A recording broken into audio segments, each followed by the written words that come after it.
bastards. I worked my fingers to the bone up in Westminster, and this is how you repay me. Now, I know a few of you voted for me, but not enough. I was beaten by a man dressed as a chicken, for God's sake.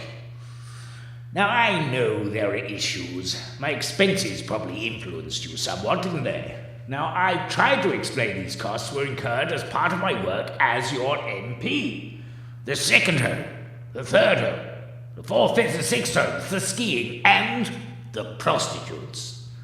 But let's start with the skiing.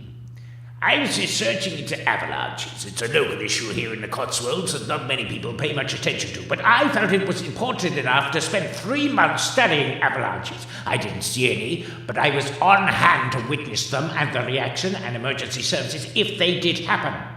I only think it fair that you should foot the bill for my expenses of researching into your safety.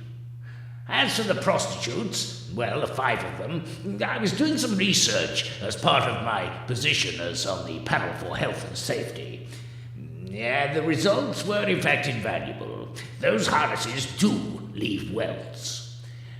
I'm concerned, of course, that I am worried about those trapped in the sex industry, the so-called illegal sex workers. Part of my work was researching into how many of the people were actually in that situation and what level of degrading activity they were prepared to debase themselves to and how much it costs. And let me tell you, it wasn't cheap.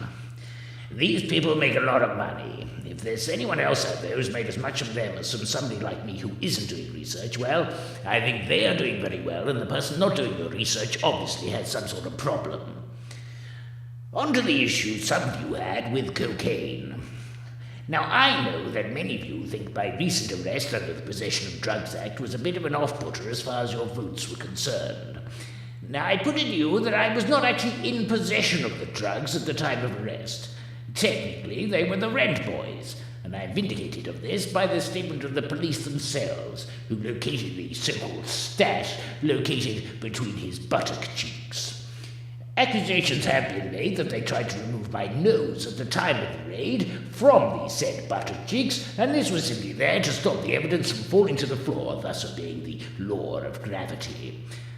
I also did not wish to get any of the disgusting substance on my clothes, and this explains my nudity. I would like to apologize to the manufacturers of Dyson as well for misusing one of their Henry range. The police themselves have been vague in their statements, and I was in a state of extreme excitement, according to their version of events, upon their arrival. I put it to you, who here would not be excited by the arrival of 12 burly policemen in such circumstances? Just look at the similar things that go on at hen nights, and you understand what I mean. Now, given my services to the police, the community, and you, the voters, and particularly some of the desperately poor single mothers who I personally, as you may have read, have sorted out, I think this is a poor show not to re-elect me to Parliament. Fuck the lot of you.